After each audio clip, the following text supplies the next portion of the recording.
Welcome to Horn Takes, the best Texas football and baseball talk destination on the web. This is From the Cheap Seats, the internet show all about Texas football. Joining me tonight in the cheap seats is Cole Thompson, lead football contributor at secunfiltered.com.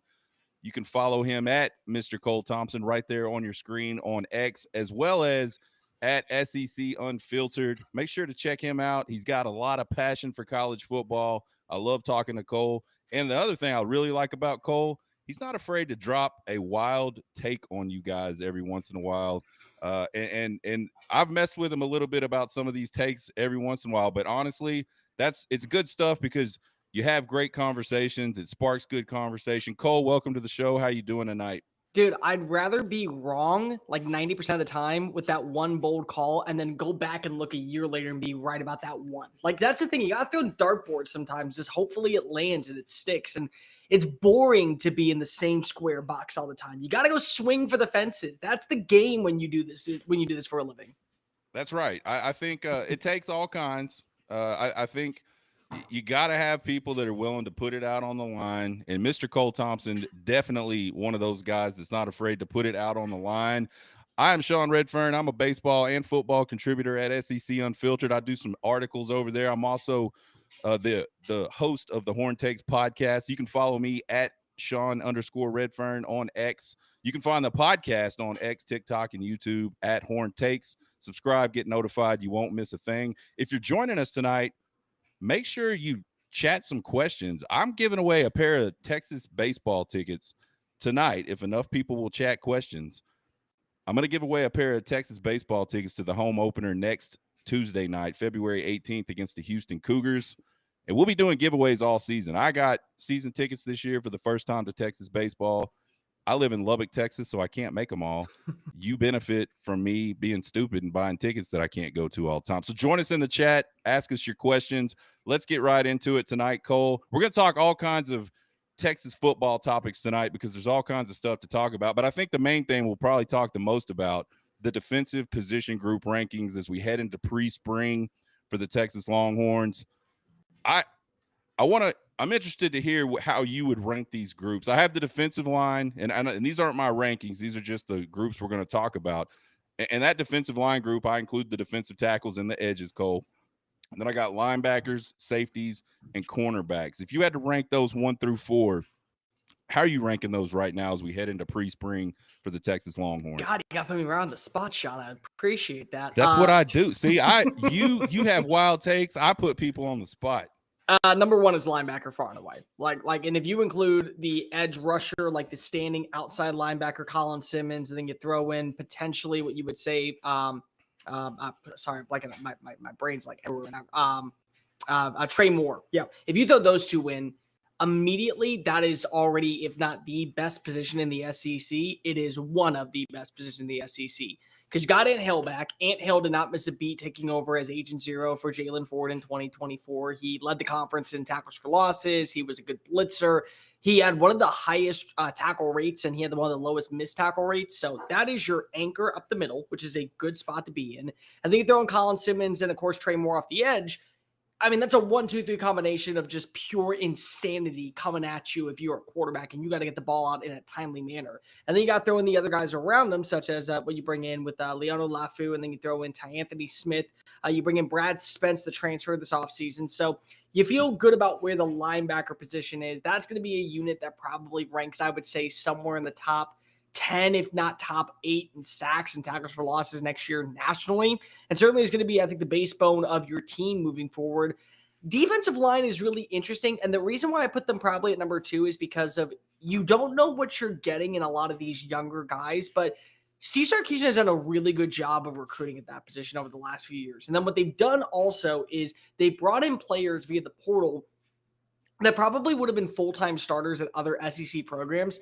But that's the attentiveness of what you learn about like the Alabama scheme. So for years, Nick Saban would go out and he would bring in players that maybe would only see 30% of reps throughout the season. And they would probably see, I don't know, like 15 reps per game. But those 15 reps would be so influential to Alabama for winning a football game because if they wouldn't be playing those 60 reps on the opposing side for an Auburn or for a Florida or for an Arkansas, one of those teams, That's kind of what you're getting in with a guy like Travis Shaw. That's what you're getting in Brevard Cole. That's what you're getting in Hero Canoe.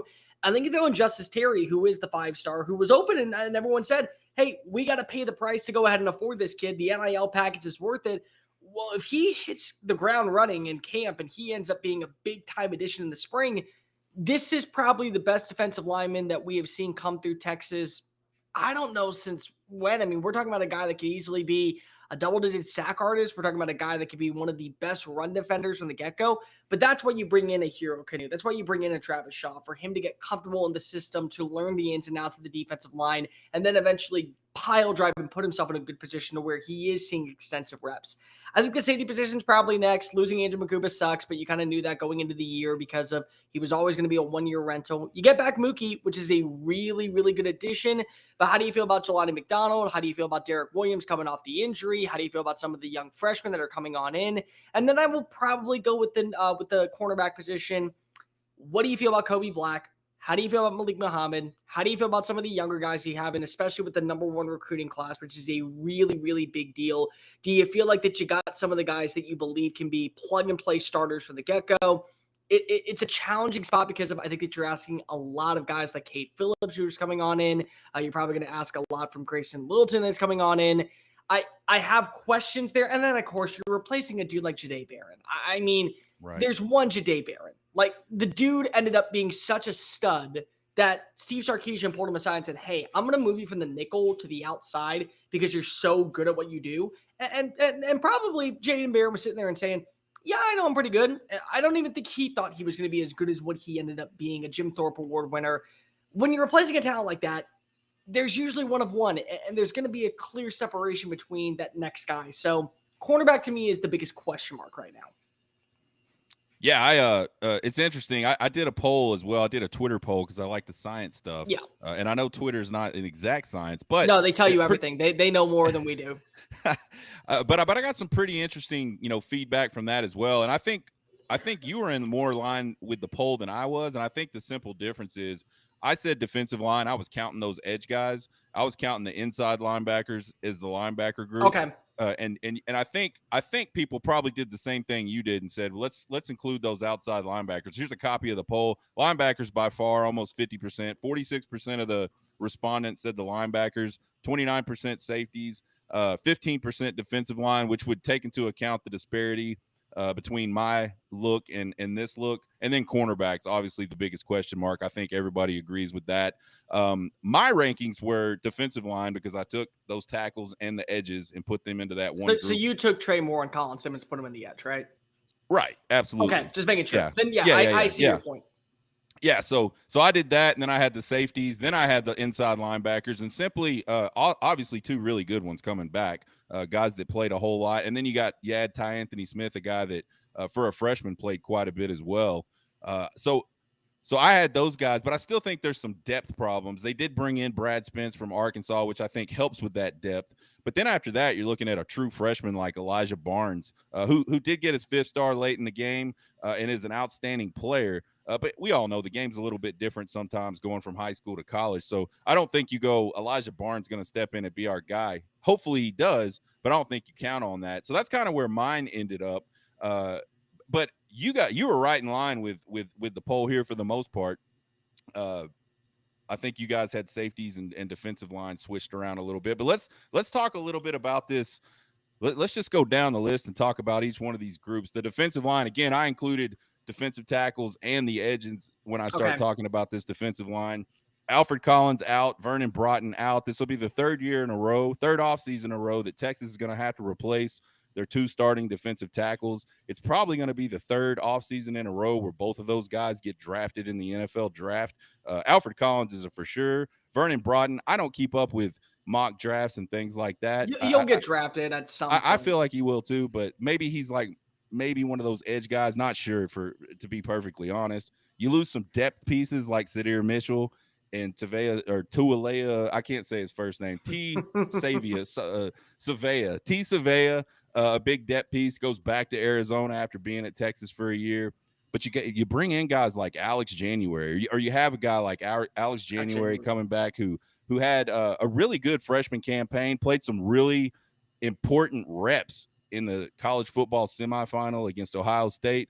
You got Cole Brevard. You mentioned all these guys: Travis Shaw, Hero Canoe, guys you bring in from the portal to bolster that depth at the defensive tackle position.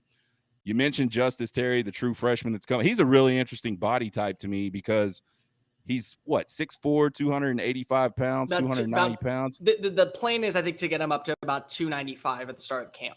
So he's about 290 when he was leaving school to come on to Texas, 6'4". So a little bit on the leaner side for what you want for a 6'4". Yeah, he looks like a defensive end, but he's just an absolutely big body. So he's an interesting body type to me because he's one of those. To me, he's kind of one of those tweener guys. Like, he's not your big foothold nose tackle type of dude, but he's also not your edge guy. But he's got the athleticism to move out to the edge and probably do some things off the edge. Like, you see some of these really big 5 techniques in the NFL and stuff, and even in college, some of these big 5 techs that aren't true like edge guys, but they're rushing the passer like they're edge guys. I think he's that type of body type. And then you got Myron Charles, who's a guy that was a really high 4-star. A lot of guys are really excited about that. A lot of people think he's another guy that could step in as a freshman and maybe have an impact. So I think just by going out in the portal, landing those 3 guys, and then what you do have coming back at defensive tackle, plus that freshman incoming class, I think you've got your 5 to 6 guys that you want to rotate at that defensive tackle group. And then, of course, we talk about go ahead, Cole. No, the thing that always just frustrates me with people is when they look at all the names that leave and they say, oh, well, that just means that there's going to be regression set on it. Right. And they forget about the fact that, oh, no, these were other players that were in practice going up against these guys. We're pushing these guys. They already have reps against that first team and that second team offense. And so you look at all the talent that's leaving Texas, and you have to remind yourself, Steve Sarkisian has back-to-back top 5 recruiting classes. He now has the number 1 recruiting class. Pete Kwiatkowski didn't go anywhere. Johnny Nansen didn't go anywhere. They went out, they brought in guys who could be at least starters for week 1 or week 2, while everyone else gets caught up to speed. If spring practice goes according to plan, then you will see a Justice Terry play exceptional reps. You will see an Alex January have more than just 20% of reps on games. That's a good thing for Texas. Like, I think that so many people pigeonhole their brain to just saying, didn't see him last year, therefore he sucks, versus no, he wasn't good enough to start last year because the guys ahead of him were so dang talented. Yeah, they're going to go to the NFL. Yeah, exactly. So, and they're going to be what, 2nd-round picks or 3rd-round picks? I mean, we just watched as Mojo Omaro just won a Super Bowl, and he was a 6th-round pick. I mean, like, it's all about development when you get to the next level, and it's all about development that you have in Austin. Absolutely. And then when you go to that edge group, really loaded group there, probably one of the most talented. Like, you want to talk outside linebacker / edge. They lost Barron Sorrell, who had an outstanding senior game, Senior Bowl, whatever they call it these days. Bowl. Yeah, was the defensive MVP, I believe, or the outstanding defensive lineman, something along those lines. It showed out in his position group for sure.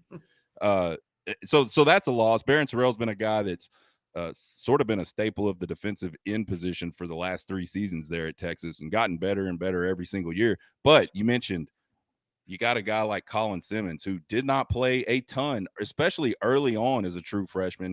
His reps went up week to week over time as he started to be able to stop the run and play the run and not just rush the passer. He's going to be a machine. He led the Texas Longhorns in sacks last year with 9. And then you got Trey Moore, who did a lot of great things early in the season, but just couldn't get home. And then towards the end of the season, he starts making plays and he starts showing up on the stat sheet. It's a different game moving from UTSA to the SEC. And I think you saw that in Trey Moore. You saw that growth and sort of that trajectory where it took him a while to get used to it. But once he figured it out, he started making lots of plays. And then you got guys like Ethan Burke, who's been sort of a staple at that end position in a rotation basis for the last couple of seasons. Colton Vosic's a young guy that also got some good time in the Cotton Bowl in the semifinal against Ohio State. He was in there in the second quarter.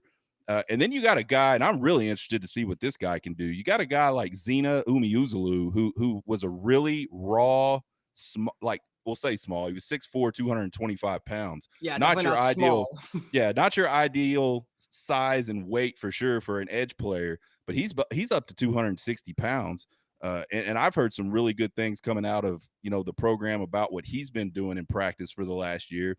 And then all they did was go out and add 2 of the top 10 edge rushers in the country in the 2025 class, Lance Jackson and Smith Arogbo.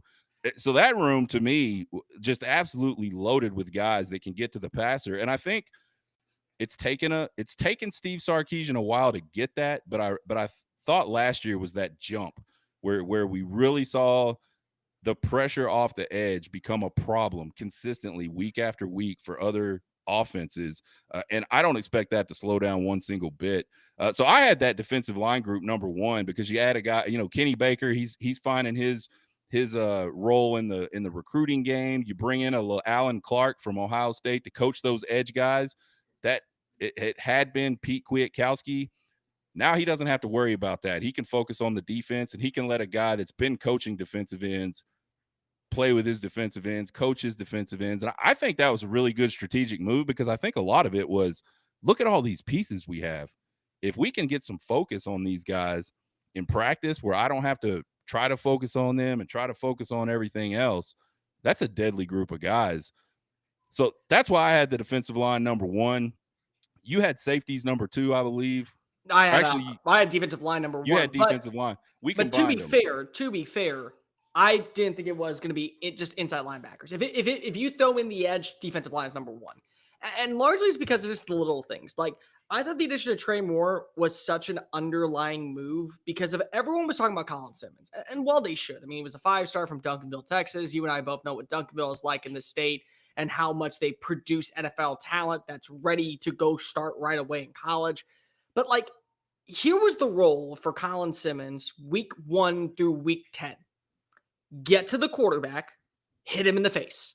That was it. They said, hey, we got a veteran, an all-conference player, and the defensive player of the year in the AAC coming on in. He's going to be our guy that we're playing in that buck position. When we go in 3rd down, your job, hit the quarterback as hard as humanly possible. Yeah. Just do that, and we don't care.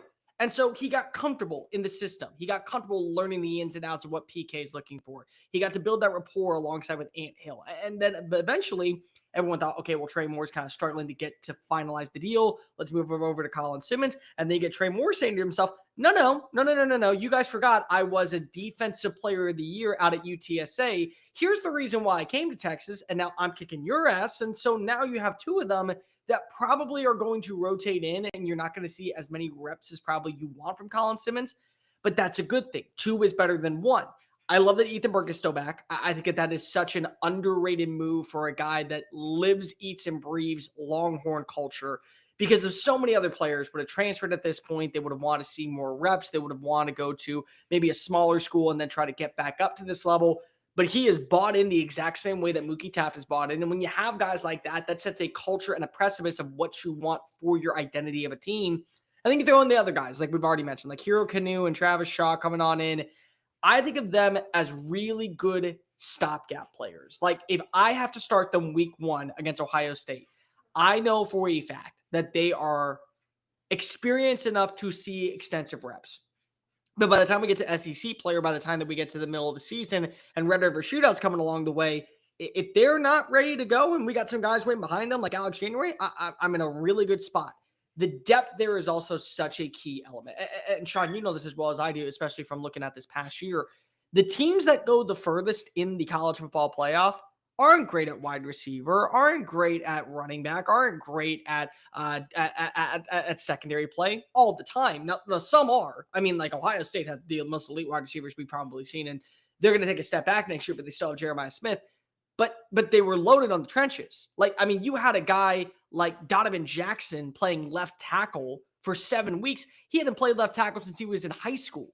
Like, you have to have depth in the trenches if you want to survive a 16, 17 game season. And Texas has that. And Texas has it off the edge, and they have that defensive tackle, and they have that with that kind of defensive end-esque player that can line up as a 5-tech or can shift inside to a 4-I-tech. And that's what Texas is trying to get to. Like, the big thing that I said about Oklahoma and Texas when they were going into the SEC and why I thought Texas was a step ahead of Oklahoma had nothing to do with the coaching, had nothing to do with the quarterbacks. It had everything to do with the offensive and defensive line depth. One team had it, the other team didn't. One team went to the college football playoff, one team struggled to get to a bowl game. And that's really what the difference is going into this year. Texas has the depth, they're going to be fine at that position next year. Absolutely. Let's move on to the safeties. You mentioned Andrew Makuba out. Obviously, was a really good stopgap type player that you mentioned earlier. Phenomenal. Just that dude that you need. Just like they hit hard with Andrew Makuba. He had an outstanding season last year. Made a lot of money. He probably would have made a lot of money if he stayed at Clemson because he's that good of a player. But certainly coming home, playing for the Texas Longhorns, playing with all of that talent that he did, certainly helped him continue to sort of show what he can do on a week in and week out basis. But they get Michael Taaffe back, who's, to me, Michael Taaffe is one of those heart and soul type of guys that, players just want to play around a guy like that. They know he's going to give everything he's got. He leads the way. He sets the tone. You see it almost every single week in 2024. Michael Taaffe hitting people hard. Michael Taaffe intercepting people. Michael Taaffe knocking the ball out of wide receivers' hand. I mean, Michael Taaffe in run support up at the line of scrimmage, coming from 12 yards deep. He's just a football player. It took him a while to get, from where he was as a freshman walk on to where he is today. But it's all work. It's all development. It's all film. It's all those things. That's Michael Taaffe. And then you have a guy like Derek Williams, who was a guy that was a starter at the beginning of the season last year, had a knee injury. He'll be coming back off of that. An outstanding athlete. The coaches really loved him as a true freshman. And then a guy like Jelani McDonald, who got quite a bit of run sort of late in the season. He played a lot. I mean, he played some early, but really came on the scene late. He had some really good games. So that's kind of to me, that's like your upper tier of guys you've got coming back. And then you look at the guys behind them, and Cole, this is probably, maybe with the exception of the edge position, the most talented group on this defense, in my opinion. You got guys coming back that saw no playing time. Xavier Filsaime, 5-star. Jordan Johnson-Rubel, 4-star plus guy. Warren Roberson, a 3+ star guy. And then you add to those guys a 5-star plus Jonah Williams, a Zealous Hicks out of Georgia.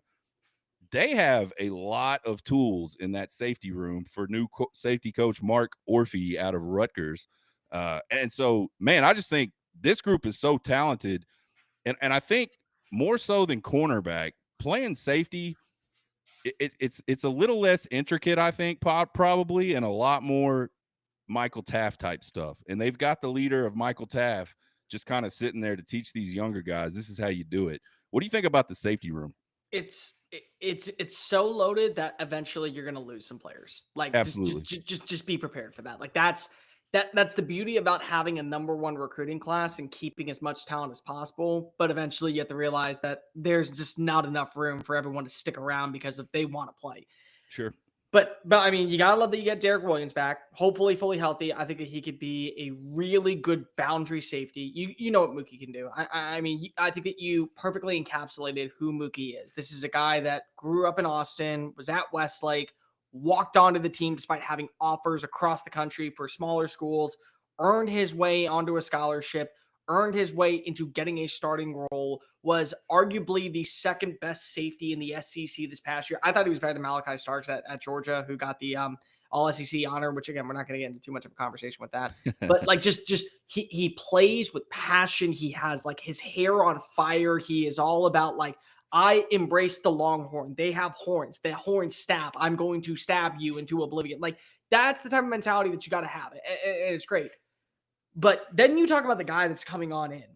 And I've gotten to see Jonah Williams up close and in person. Jonah Williams it feels wrong to say because I'm putting too much pressure on him. And so I don't want to go that far just yet. But like, Kyle Hamilton in a faster body is what Jonah Williams' potential can be, where you have him at the line of scrimmage and they say, oh crap, he's there. We can't run that way. And then you try to throw and he's already in the back coverage and he's picking off the ball. Like, right. He does everything exceptional, good closing speed, good trajectory to the football. He has a good sense of the vision. And the thing with him being enrolled on campus right now, and the only downside is that you don't have Blake Gideon there anymore, which congratulations to him on getting an opportunity to go be a defense coordinator out with Georgia Tech. But still, the thing with him being on campus is that he is going to push everybody in that room to where at least one of these guys that you named will likely be in the spring portal, because if he has already surpassed them, and he's going to put pressure on both Derek Williams and Mookie Taaffe to have to live up to expectations, because there sometimes is this thing where a player comes on in and they may not start right away, but they have to find a role for you. And it may be to where Mookie moves into the nickel position because Gillibrand is not doing a good enough job, and they're playing now Jonah Williams back there. Like that is the type of capabilities that Jonah Williams can have for this defense. He was the number 1 safety in the country, the number 3 player in the state of Texas. Like he was the number 6 prospect on 24/7. But like you don't see safeties ever ranked that high. It's like people make fun of safeties because they're like, oh, it's a dime a dozen position. It's like this kid does so many of the right things. And the fact that he is working in a PK defense that embraced the safety play when it was at the University of Washington underneath Chris Peterson for so long, like that is something that you can't teach. And it's having that type of mentor that's going to show you the ropes. The safety position is so loaded. I think that losing Blake Gideon is a downside because if you don't know what you're going to get in the position coach, but the position itself, if anyone gets injured, it's like, oh no. Anyways, like you've seen that clip at Top Gear, like, oh no. Anyways, like that's the safety position right now because of you have just such depth and you also have quality starting reps underneath your belt. Like Derek Williams maybe only played 175 snaps last year or 140 snaps last year, but 140 is better than 0. And you'll take that going into spring practice, knowing that, okay, we got our top 2 guys, we got our next guys winning in the wings. Competition is all at its finest. Whoever does not impress, we're going to make sure that they leave this program better off suited to go help out another team whenever they join the great team in fall camp. Absolutely. Just a quick note on Jonah Williams. Jonah Williams will not be participating in spring football because he's a member of the Texas Longhorn baseball team where he is an outstanding. I mean, Jonah, you talk about Jonah Williams being an athlete. He's a guy that got drafted. I mean, I think he could have been they had him as a draftable player. A draftee in the MLB draft. So I need to check that. I should have prepared better than that. But I think he was an outstanding baseball player. So he's going to be a guy that helps that Longhorn baseball team as well. I don't think maybe later on this season he's battling some high school injury stuff. But I did not know he was on the baseball team. I just thought he's a hell of a baseball player. Okay, so ignore what I said about him. We're just gonna talk about him in fall camp. He'll be amazing. It's fair. He'll do what you said. It'll just be through the summer is when all that. It'll stuff be in will August. happen. That's when it will happen. Right. So linebackers, the real linebackers, the inside guys. You lose a guy like David Benda, who, man, I thought David Benda from his early time at Texas through his development in the last couple seasons at Texas, David Benda has really become a good linebacker. I think he's a guy I feel like can play like that true, just tough inside middle linebacker position in the NFL. He's not just a massive guy like you might want to see at that position, but tough, hard-nosed, smart. He's just gotten so much better. To me, that's a big loss. And even though he did lose his starting position to Leonga Lafau about halfway through the season this year, he still played a lot of reps, and they were quality reps and in a lot of big situations. And then you had a guy like Mo Blackwell, who was a pretty good depth piece at the linebacker position. He's out as well. You're left with Ant Hill, the all-everything middle linebacker, and we don't have to talk about Ant Hill. That guy is an absolute – he's everything Colin Simmons is to the edge position, to the middle linebacker position. And the great thing about Ant Hill, he can move all over the place and do all kinds of stuff. Leonga Lafau had an outstanding season this last year. Then you bring in a guy like Brad Spence, who was one of the highest-rated linebackers in the portal coming out of Arkansas. And then you have a guy like Anthony Smith, who was an undersized guy but super athletic, played a whole lot of football, especially early in the season for the Longhorns. We mentioned Elijah Bo Barnes. The depth, the reason I put them at third in my rankings is because of the depth problems. This is like the third offseason in a row we've had this depth concern with the linebackers. They always seem to figure it out. It's never actually been a problem in a football game in the fall, but it always, to me, is a problem going into spring, going into summer. Johnny Nansen certainly has an outstanding group of linebackers. What else you got about that linebacker group? What should we be looking for headed into spring with those guys? Okay, so here's why I still think that linebacker is number 2 for me, because I can go through every other position in the Longhorns locker room, and I can turn to anybody else in the SEC and I can say, they have a player that's good enough to go head-to-head with this guy. They have a player that's good enough to go head-to-head with this guy. You talk about Colin Simmons. Like, Simmons is going to end up being probably one of the best edge rushers in college football for the next 2 years, and then he'll be a first-round pick. Like, he's that talented. But everything I say about Colin Simmons, I can say about Dylan Stewart at South Carolina. I can say the exact same thing, and the numbers will back it up, saying if these two are the faces of the SEC edge rushers, they'll be fine. I can't say a dang thing about another linebacker that I can say about Ant Hill. Like Ant Hill as an off-ball linebacker may be the best defensive player in college football in 2025. And I don't think that's facetious to say because if he does everything at an almost elite level. And if it's not elite, it is, oh my God, really, really, really freaking good. Like Yeah. that is what we talk about when it comes to an Ant Hill. I mean, he blitzes phenomenally. His vision is second to none. His radius when it comes to tracking footballs and coverage is phenomenal. Like this is a guy that has overexceeded my expectations. And there's a lot of pride to me. Like when I started covering Texas football initially, DeMarvion Overshown, I remember wearing Agent Zero, and it was the armband bandit. And I was just like, nobody should be allowed to wear that number if they don't meet the qualifications. And he overexceeded my expectations to where it's like you forget that Overshown wore number 0 because he's that good.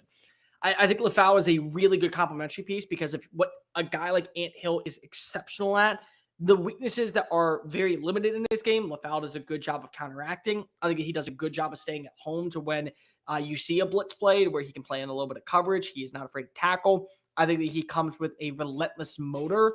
I agree with you with the depth, but also if I don't have to worry about the depth because I feel good about my 1, 2, 3, and probably your third at this point, I would say more than likely is going to be Brad Spence because of just how highly sought after he was. He has experience playing in a Travis Williams defense.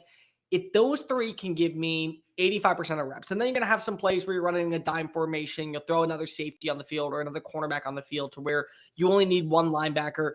I feel really good. I think that Barnes, again, this is another 4-star coming out of the state of Texas that did a really, really good job throughout his process. I think he can be another major difference maker from the get-go. Even in a limited role, you remember you watched what he did when he was at Skyline. I think that he was the number 3 or number 4 linebacker in the country based off his ranking at 247 Sports. If he can just be like a serviceable run stopper and kind of similar to what we saw with like Colin Simmons early on in his career, where, hey, do one thing really, really good, learn the rest on the fly. We'll you're only going to come in on certain formations.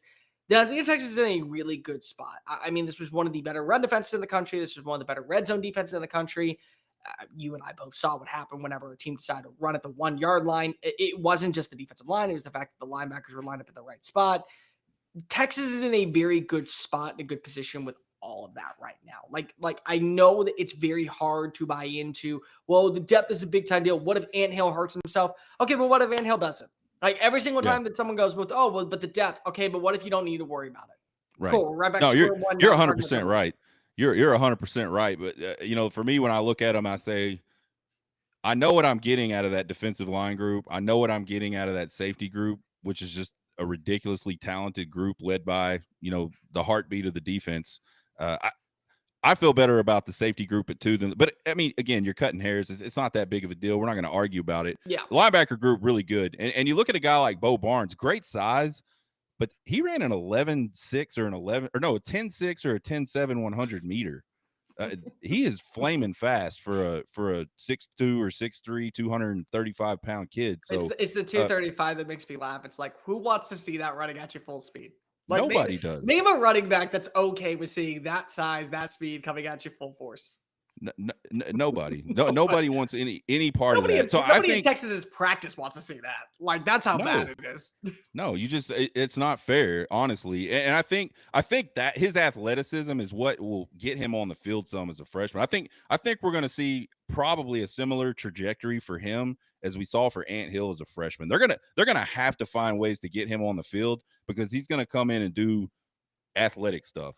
And if you can get a lot of athletic guys flying around and just not making big mistakes mentally, you got a problem for opposing offenses. So I think those top 3 groups, you could debate how you want to rate them. I think it's clearly the strength of that defense is those 3 groups we just talked about. I think the group maybe we should all be a little worried about just simply because we really don't know is those cornerbacks. Jahdae Barron, your Thorpe Award guy, is out. Malik Muhammad, a lot of Texas fans beat him up down the stretch. He had some games where, you could say he kind of got picked on. I think a lot of it was just we're winning by a lot. We're not gonna run the same types of coverages we would run before. But there were some times I think he did get beat, and he just got beat physically, and that's going to happen.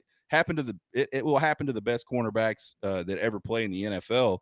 But Malik Muhammad's a guy that will definitely be one of the starters. Then I think you got a guy like Jalen Gilbo, who was a guy that kept Jahdae Barron on the bench early in their careers at Texas before he got injured. He played a lot of the star position this last year. I wonder if we don't see the same type of move with him that we saw with Jahdae Barron, a move to the outside. I'll be interested to see how that goes in the spring. But then you got really talented guys behind him. We just don't know what they're going to do. You got Kobe Black, Wardell Mack, Santana Wilson, are all guys that have been in the program for a year. And then you got a guy like Cade Phillips coming in, who was a big pickup. Late. You know, they had him, they lost him, they pick him back up late in the process. So there's some talent there. I just don't.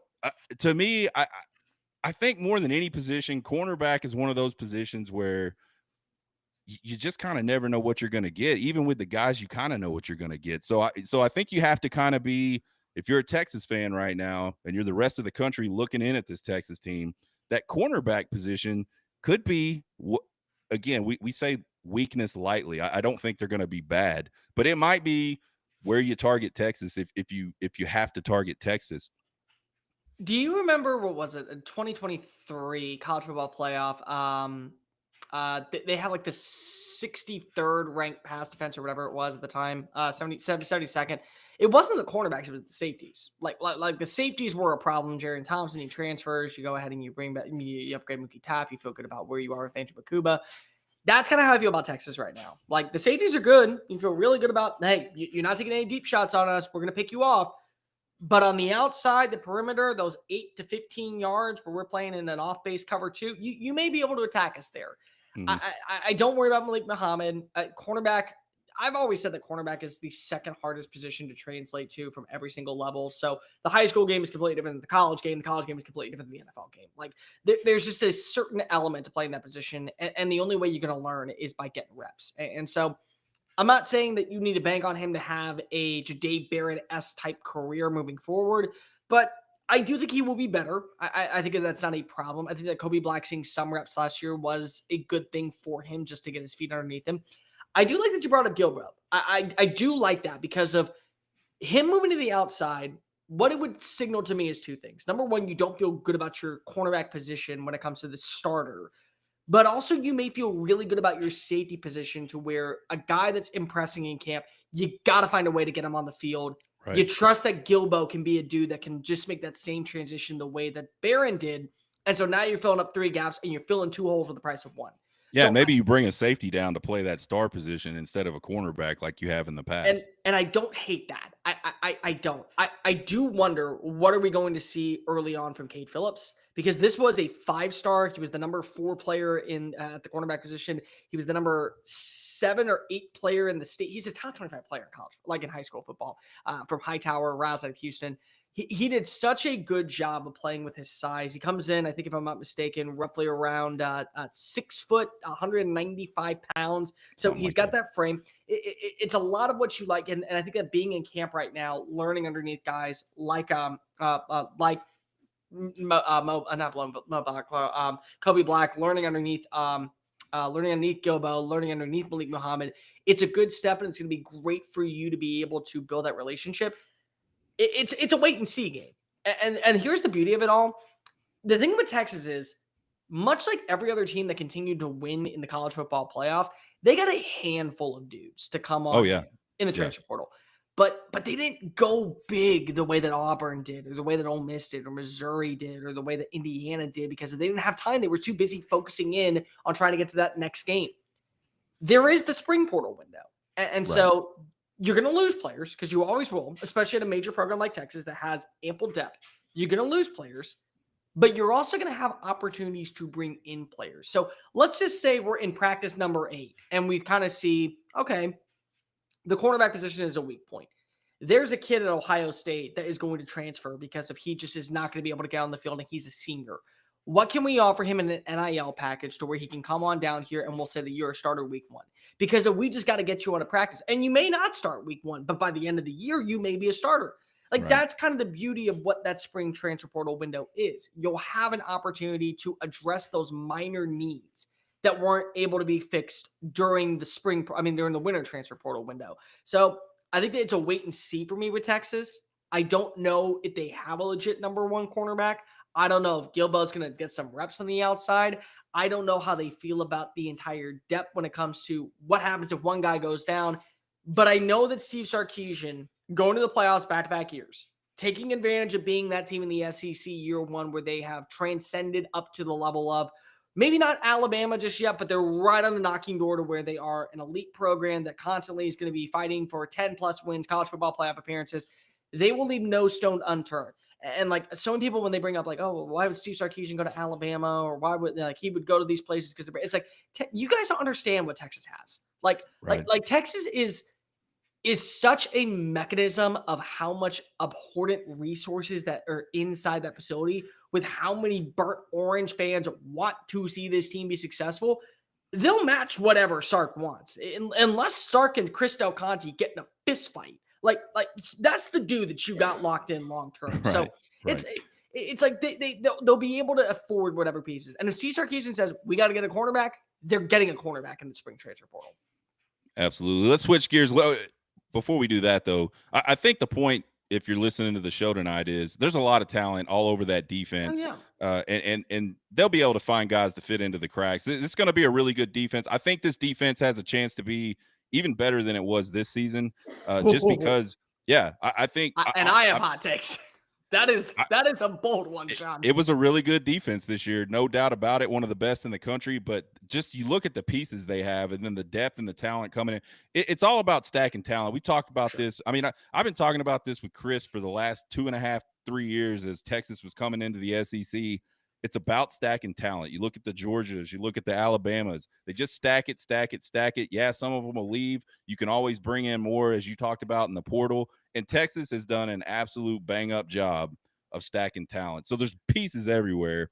It's just a matter of figuring out who's going to be there in the fall and where they fit into the whole picture. But I think talent-wise, there's not a more talented defense in the country than this Texas defense. More than likely come August 30th or 29th, whatever it is when the first game is. I think we can all agree. I don't think that's that hot of a take. So it's not a hot take. What I will say is that you set the bar very high in 2024. So I mean, we're there's not much higher you can go without touching the mountaintop. That's where we are. Like that's all I'm saying. Like for what Texas's defense did in year one of the SEC, and how I continue to tell people last year when they were joining, oh no, that team that we saw win the Big 12, they didn't win the Big 12 because they were a Big 12 team. They were masquerading as an SEC team, and people just weren't catching on yet. But that was an SEC team in a conference that they were beating the brakes off of on every single weekend. Like, it's such a good unit. It's like, I don't know how much better it can get. In fact, for my money, I actually think that the offense is going to have to pick up some pieces a little bit early on in the season while the defense gets its foot underneath them. Not an insult, not saying that Texas won't be a top 15 defense, not saying that they won't be one of the better units in the SEC, but I could see some regression early on in the year to where, okay, we got to trust our offense. We got to trust the wide receivers. We got to hope that the offensive line working with Kyle Flood is ready to go. We got to hope that Arch is as advertised, because we're breaking in some new defensive players. We're breaking in some guys in the secondary that they're going to have to play a lot better. We're getting some guys in the defensive line that may give up a few explosive plays, and instead of a gain of 2, it's now a gain of 7. It's little things like that to where early on in the year you may be trusting your offense a little bit more. Sure. Well, we will definitely touch on that at some point next fall, because I kind of have the exact opposite perspective. I look at an offense where you're losing 8 guys, and the guys that you are losing, very important pieces. And so, not to say that offense can't come back and be good, but I think it's the offense that's going to be the one that has the training wheels on a little early on. I'll be happy to be wrong either way. We'll talk about it sometime this fall. We'll after a few games, we'll come back and we'll see who was right on that one, because I think that's an interesting sort of I don't know what the word is. It's interesting that we have a completely opposite perspective on that. Let's shift gears real quick. Tashard Choice.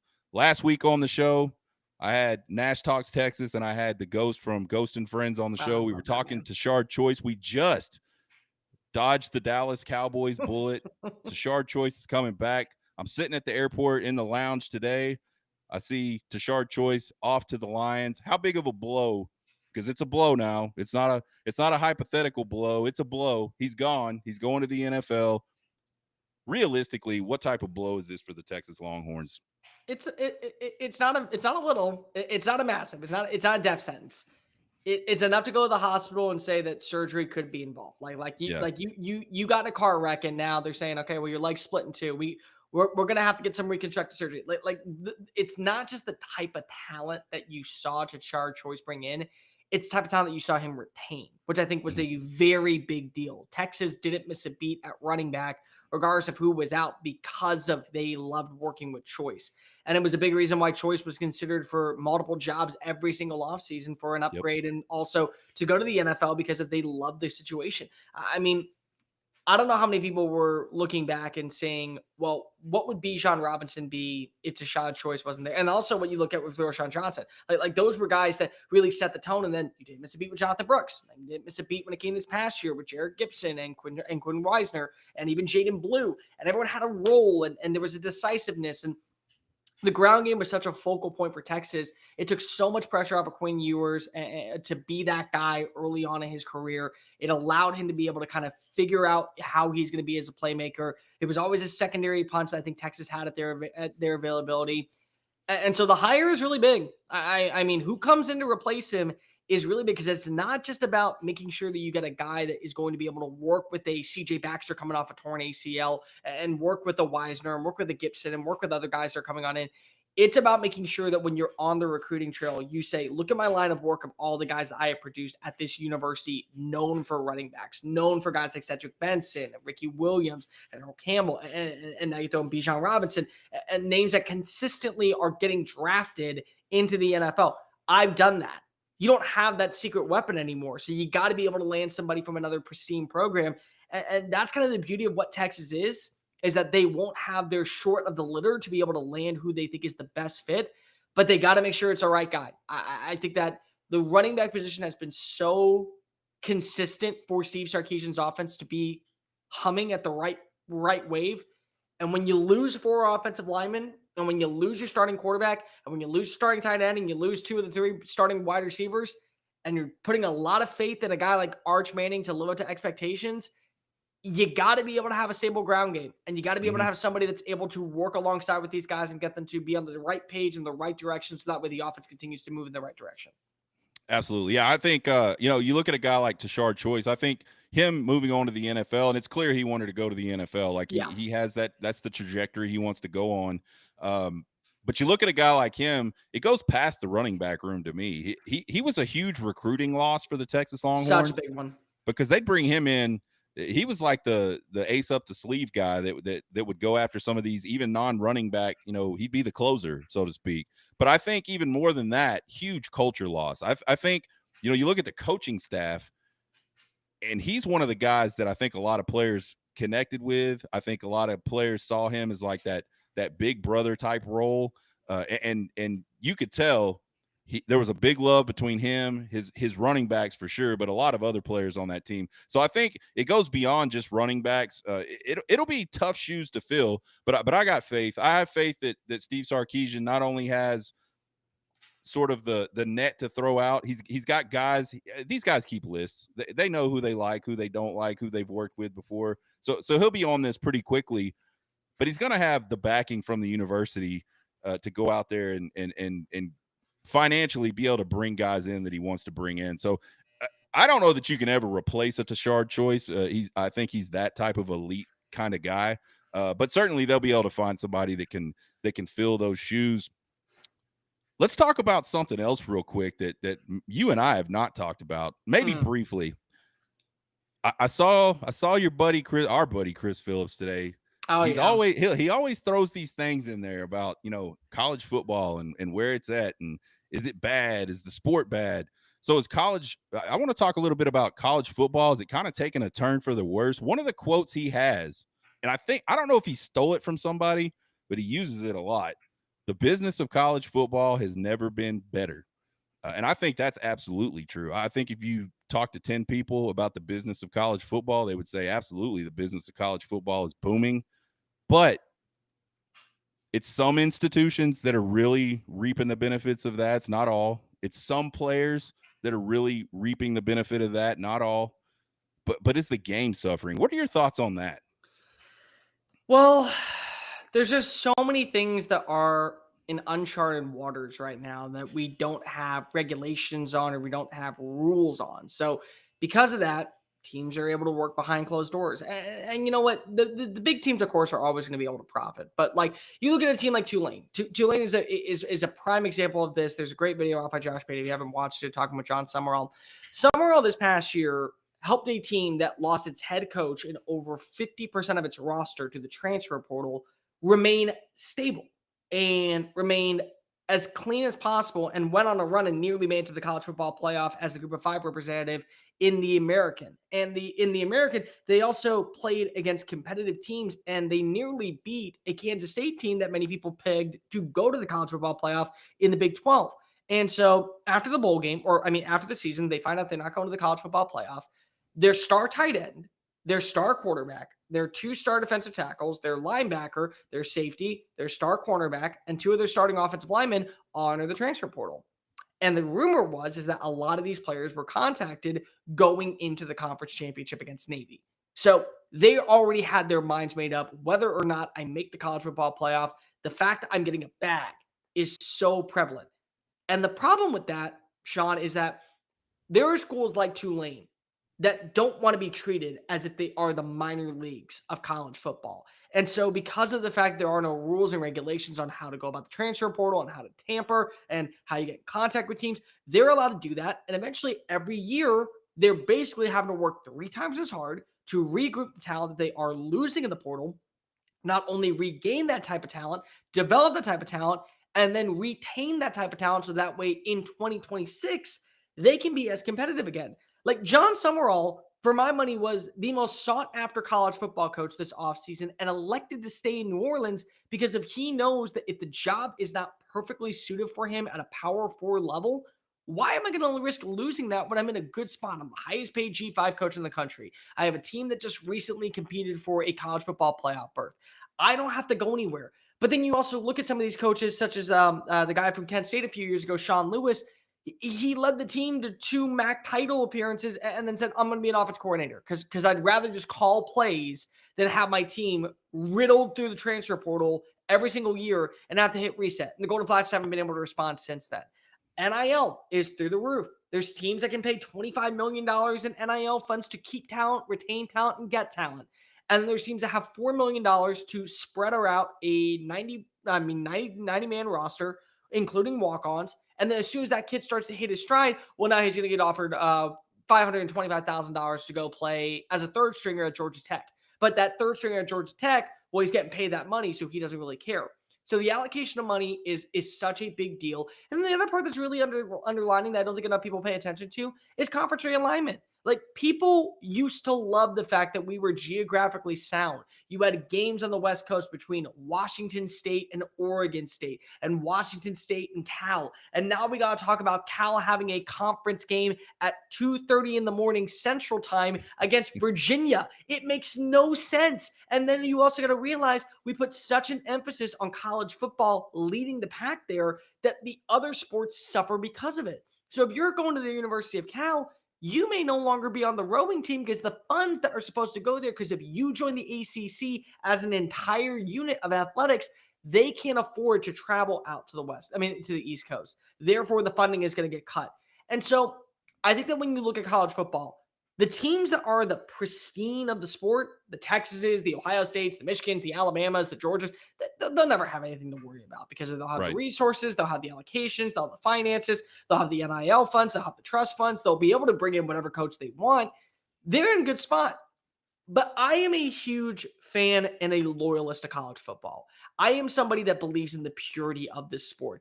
And I was against a 12-team playoff because I thought it was all for money. And I was against a conference expansion because I thought it was all for money. And I look at some of the teams that we are now seeing that are dwindling away. Like Oklahoma should never be 6-7 ever. They should never be at that level, but they were this past year. We should never see Stanford play a conference game against Duke. It doesn't make sense. It's not a thing. I want the teams to stay relevant. I want the Sun Belt on a Tuesday night or on a Thursday night to be the primetime part of my stage in my life during college football season. I want to be up at 1:30 in the morning watching UNLV take on Wyoming in Laramie. I want to watch those games because they mean something to me. But unfortunately, money rolls everything. And because of we don't have regulations with the sport, it's turned for the worse for the teams that we root for just because of they're fun to watch. When we have no Right. dog in the fight and we're just enjoying college football in its purity. Yeah, certainly. College football today does not look anything like college football did 20 years ago, and so I think the discussion 10 is years really, ago, we can even yeah, go into. you're right. You're right. I'm really old, so I like to throw out really huge numbers when I talk about years past. I want to make everybody. I want everybody to feel like I'm from the golden ages of college football 20 years ago. But yeah, the interesting thing is, and you kind of touched on it, this myth when we started having transfer portal and NIL, it was going to help the players. I think you could argue that from a transfer portal perspective, a lot of guys that have entered the transfer portal never found a home. And a lot of guys that did enter and found a home didn't end up doing anything. So as this continues to play out, and the NCAA keeps stats on all this, as it continues to play out, I think you're going to see more and more guys that got to college and maybe were just kind of overrated. They went to some of these bigger schools and they decided to go into the transfer portal and they couldn't find a home, or they did find a home, but nothing really happened for them. You're going to see a lot of that. You're going to see guys that probably could have just stayed where they were at, developed a little more, and been able to have some sort of future because of who they were and where they were. But now you got these guys that are just bouncing around year to year. They're burning bridges. I use that term lightly, but they're burning bridges with alumni groups. They're burning bridges with fan bases, cities. They're doing all these things, chasing money around and chasing some opportunity that they think is better. And it may be not. I think the transfer portal and NIL, when you tie those two things together, it helps the guys that you're talking about. The guys that were maybe overlooked in high school or just really developed themselves their first couple years of college in those sort of farm systems, like you said. Those are the guys that are banking because of the transfer portal. And I think the little man was like, well, man, we can go out and get players. We can find these guys that, we can go to Texas and find a guy that was a 5-star recruit that just didn't get on the field. Well, guess what? He's probably really not a 5-star recruit. And the guy you're getting is not the guy you think you're getting. And so it's going to be, and just tie that back in with what you originally said. There's no regulation. And that's the problem. I think that NIL and transfer portal can be good things for college football, but you have to regulate them. It cannot be this Wild West thing. It's going to ruin the sport. It's going to push a lot of fans away.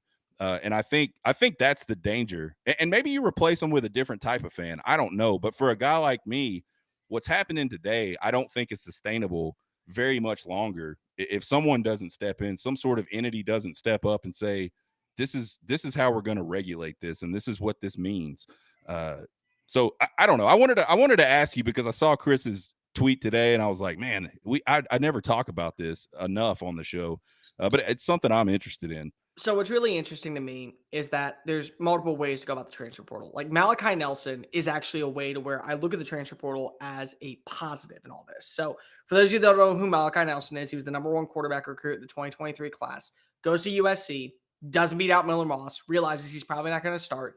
So he goes to Boise State. And at Boise State, he's at G5 level, thinks that he's going to be the guy that helps along with Ashton Jeanty, win a Mountain West title, and Maddox Matson beats him out to oblivion.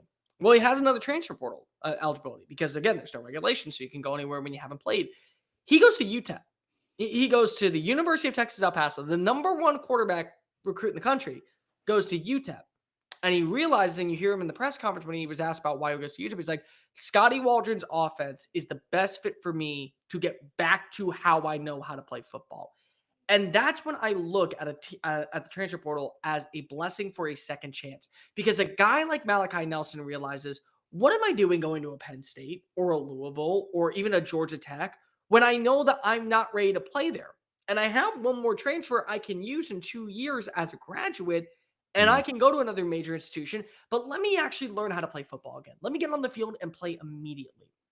And then you have a guy like Jaden Rashada who goes to Florida because he's promised a buttload of money from an African prince that never existed. And then Right. afterwards, he goes all the way to Arizona State. And I had heard actually in the early stages of spring practice, he's going to transfer again. Like he's going to, because of there's this kid named Sam Levitt that just came in from Michigan State.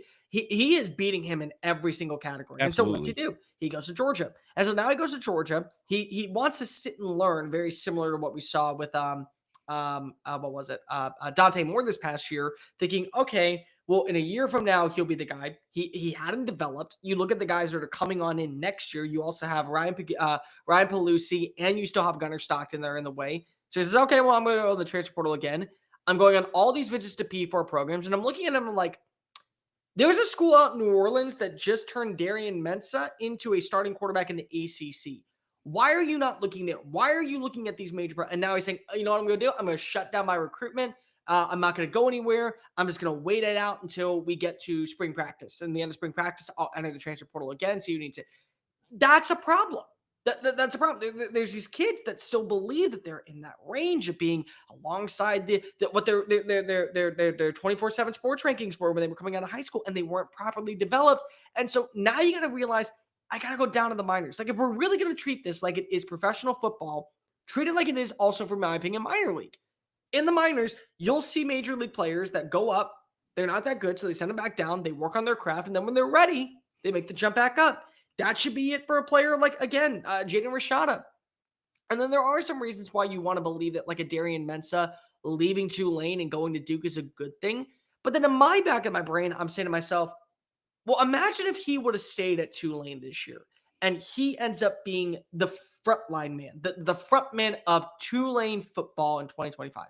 Does Alex Bauman leave for Miami? Does the offensive tackles leave for Iowa State and Kansas State? Do you lose a safety to what was it, Wake Forest? Like, are those players sticking around? Because if they're all back next year and John Summerall is bought in, and you're not losing any of your coordinators, Tulane has got to be the favorite to go to the college football playoff as the Group of Five representative. And we've seen before with an Arizona State at least putting on a fight against Texas. If you get the right matchups, You got there's a a chance. shot. There's Yeah. a shot. Like I look at Tennessee fans. And Tennessee fans, they have a love hate relationship with me because I don't give them the credit where they deserve, but I also have given them the thought and said, hey, here's the deal.